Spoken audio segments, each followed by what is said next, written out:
Bismillahirrahmanirrahim. Assalamualaikum warahmatullahi wabarakatuh. Alhamdulillah kita bisa berjumpa lagi di channel ini. Harapan dan doa saya, semoga saudaraku semuanya selalu diberikan kesehatan, dilapangkan rezekinya, diampuni dosa-dosanya, dan dipanjangkan umurnya. Amin ya rabbal alamin.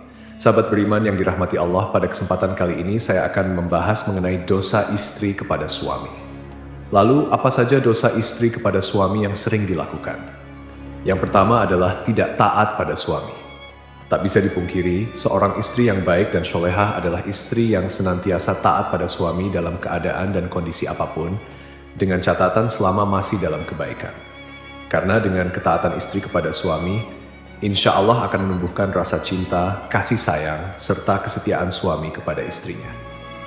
Pernah ditanyakan kepada Rasulullah Shallallahu Alaihi Wasallam, siapakah wanita yang paling baik? Rasulullah menjawab, yaitu yang paling menyenangkan jika dilihat suaminya mentaati suami jika diperintahkan dan tidak menyelisih suami pada diri dan hartanya sehingga membuat suami benci.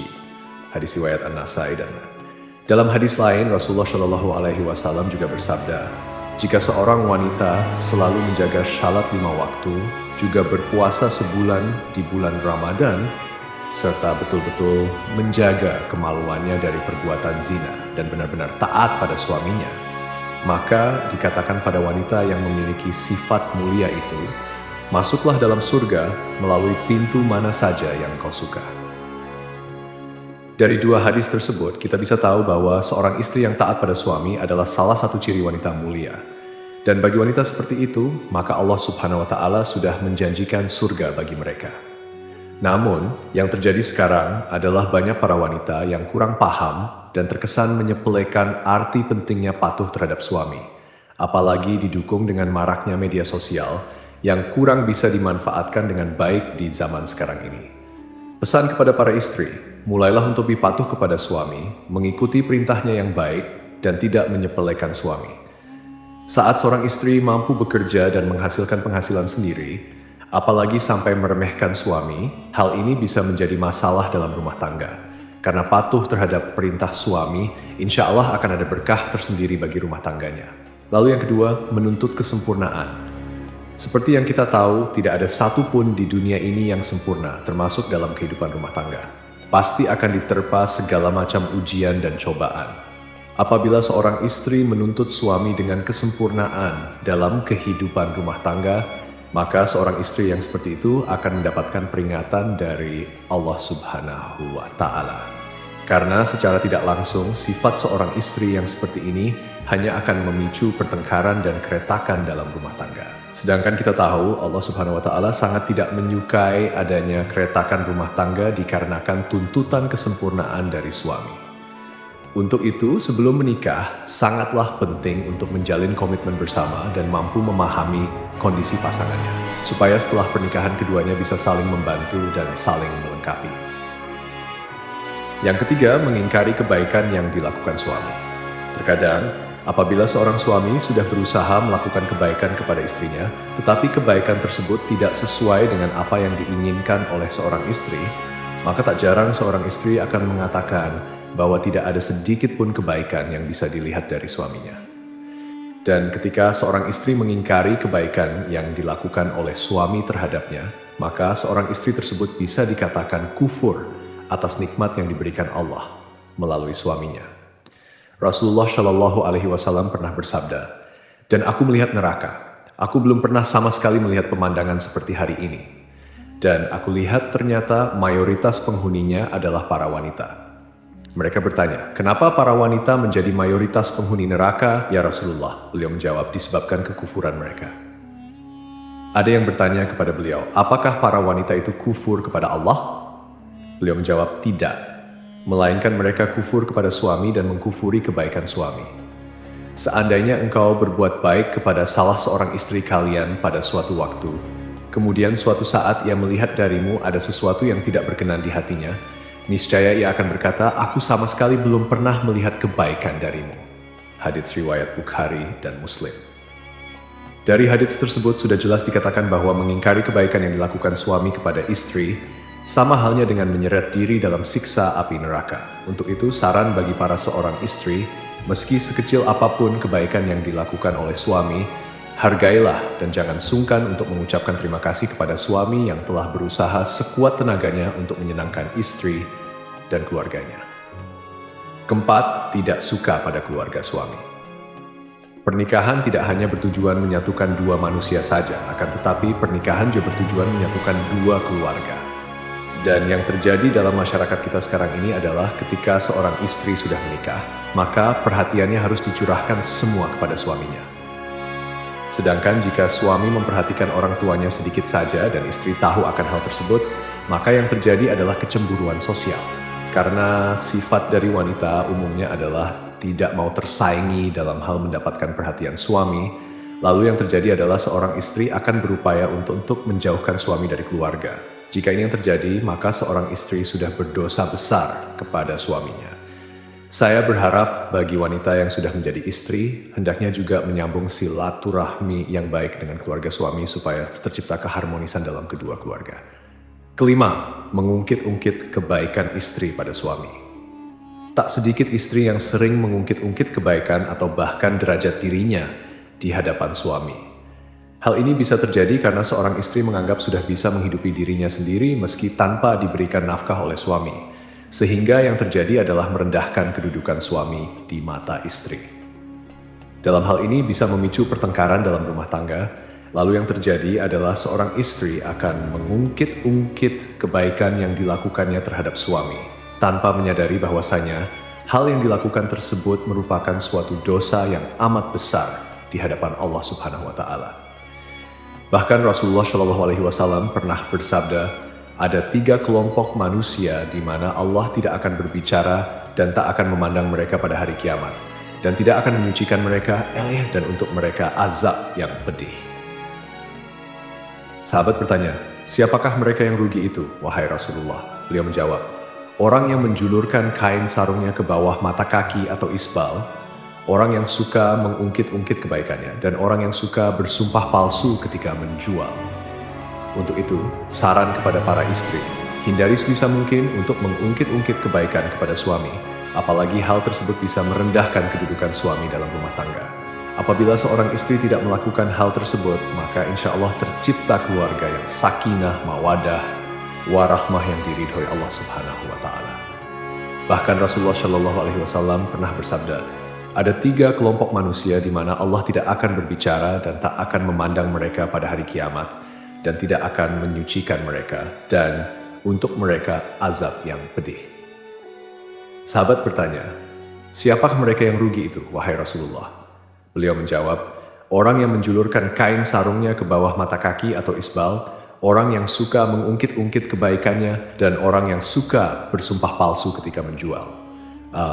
Untuk itu, saran kepada para istri, hindari sebisa mungkin untuk mengungkit-ungkit kebaikan kepada suami.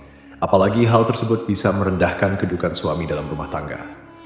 Apabila seorang istri tidak melakukan hal tersebut, maka insya Allah tercipta keluarga yang sakinah, mawadah, warahmah yang diridhoi Allah Subhanahu wa Ta'ala. Yang keenam, cemburu yang berlebihan dalam rumah tangga. Rasa cemburu terkadang dibutuhkan sebagai bumbu untuk meningkatkan keharmonisan dalam keluarga, akan tetapi dalam batas yang wajar. Rasa cemburu seorang istri terhadap suaminya menurut syariat Islam adalah ketika suami melakukan kemaksiatan seperti berzina, menzalimi istri, mengurangi hak-hak istri, dan lain sebagainya. Akan tetapi, cemburu seorang istri akan menjadi bentuk kedurhakaan terhadap suami, manakala cemburu tersebut tidak memiliki dasar yang jelas berupa bukti atau kebenaran. Boleh cemburu asal ada dasar yang jelas dan tidak melampaui batas wajar. Kecemburuan karena sesuatu yang berlebihan sangatlah kurang baik. Untuk itu, bagi para istri, kendalikan rasa cemburu yang hanya berdasar pada pemikiran ataupun tanpa bukti kebenaran yang jelas supaya tidak menimbulkan keretakan dalam rumah tangga. Yang ketujuh, kurang bisa menjaga perasaan suami. Seorang istri yang baik haruslah selalu berusaha menyenangkan suaminya. Tidak perlu dengan hal-hal yang besar dulu. Hal kecil yang terkadang tidak disadari oleh seorang istri akan tetapi mampu membawa dampak yang besar bagi suaminya. Contohnya adalah menunjukkan wajah yang ramah, tidak bermuka masam, tersenyum kecil yang membuat suami sejuk memandangnya, dan lain sebagainya. Hal-hal kecil tersebut terkadang oleh sebagian istri sering terlupakan.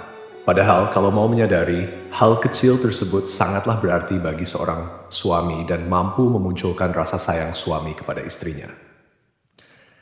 Selain itu, ada hal lain yang tak kalah pentingnya, yakni selalu menjaga perbuatan dan ucapannya supaya tidak menyakiti hati suami.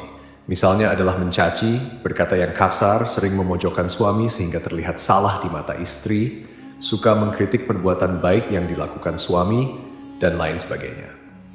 Dari Muadz bin Jabal radhiyallahu anhu, Rasulullah shallallahu alaihi wasallam pernah bersabda, "Jika seorang istri menyakiti suaminya di dunia, maka calon istrinya di akhirat dari kalangan bidadari akan berkata, 'Janganlah engkau menyakitinya. Semoga Allah mencelakakanmu, sebab ia hanya sementara berkumpul denganmu. Sebentar lagi ia akan berpisah dan akan kembali kepada kami.'" Gitu aja. Untuk itu, saran kepada istri maupun calon istri, sebisa mungkin usahakan untuk selalu menjaga lisan dari perkataan yang kurang baik kepada suami. Dan cobalah untuk selalu terlihat sejuk ketika dipandang suami dengan melakukan hal-hal kecil, meskipun hanya sekadar tersenyum. Yang kedelapan, kurang bisa menjaga penampilan. Tak jarang seorang istri mempunyai pemikiran bahwa jika sudah berumah tangga, justru malah berpenampilan ala kadarnya. Dan ini sangat berbeda ketika masih lajang, di mana segala upaya dilakukan demi menarik perhatian dari seorang laki-laki. Kalau saya mengatakan, hal tersebut malah terbalik. Ketika seorang wanita sudah menjadi seorang istri, sebaiknya masih terus menjaga penampilannya di depan suami. Karena dengan menjaga penampilan bisa membuat suami merasa lebih senang.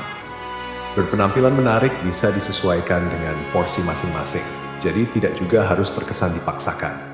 Dari Anas radhiyallahu anhu, Rasulullah shallallahu alaihi wasallam pernah bersabda, "Sebaik-baik istri kamu ialah yang menjaga diri, lagi pandai membangkitkan syahwat, yaitu keras menjaga kehormatannya, pandai membangkitkan syahwat suaminya."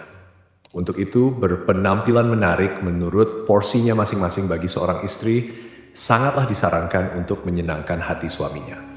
Karena menyenangkan hati suami merupakan pahala yang besar bagi seorang istri. Yang kesembilan, keluar rumah tanpa seizin suami. Mungkin hal yang satu ini terkesan sepele di mata seorang istri, yakni keluar rumah atau bepergian tanpa seizin suami. Yang dimaksud keluar rumah adalah merujuk pada suatu tujuan tertentu. Misalnya adalah berkunjung ke tempat orang lain atau malah bepergian sendiri ke suatu tempat. Padahal kita tahu, keluar batas dari rumah tanpa seizin suami sangatlah tidak dibenarkan bagi seorang istri, kecuali suami tidak berpesan dan tidak melarang keluar rumah karena harus menyiapkan makanan untuk anaknya sehari-hari. Jadi harus dipahami jika suami tidak melarang keluar rumah untuk membeli bahan makanan atau mengantar anak sekolah, hal ini tidak termasuk berdosa kepada suami. Akan tetapi jika suami berpesan untuk tidak keluar rumah dalam kondisi apapun, seorang istri haruslah mematuhi perintah suaminya. Pernah ada suatu kisah pada zaman Nabi Shallallahu Alaihi Wasallam, yakni seorang lelaki yang keluar bermusafir, telah berpesan kepada istrinya agar tidak turun atau keluar rumah dari tingkat atas ke tingkat bawah. Lalu suatu hari, bapak istrinya itu yang tinggal di tingkat bawah jatuh sakit. Kemudian si istri mengutus seseorang menemui Rasulullah agar memberi izin kepadanya untuk turun menziarahi bapaknya yang sedang sakit. Lalu Nabi Shallallahu Alaihi Wasallam mengatakan, "Taatilah suamimu." Sampai suatu ketika sang ayah pun wafat. Si istri lalu mengutus lagi seseorang kepada Rasulullah, dan Rasulullah pun mengatakan, "Taatilah suamimu." Jenazah bapaknya pun dikebumikan. Lalu Rasulullah mengutus seseorang kepada si istri untuk memberitahukan bahwa Allah telah menghapuskan dosa-dosa bapaknya lantaran ketaatannya kepada suami. Sahabat beriman yang dirahmati Allah, meski begitu, anjuran menaati larangan keluar rumah bagi istri hendaknya tidak diterapkan secara kaku yang mengesankan bahwa ajaran agama Islam mengekang kebebasan wanita. Tidaklah seperti itu. Namun, yang perlu diperhatikan adalah komunikasi yang baik antara suami dan istri dalam hal-hal tertentu. Dan bagi para suami juga tidak diperkenankan mempersulit istrinya apabila keluar rumah dalam hal kebaikan. Wallahu a'lam bishawab, semoga apa yang saya sampaikan bisa bermanfaat untuk kita semua. Amin ya rabbal alamin. Assalamualaikum warahmatullahi wabarakatuh.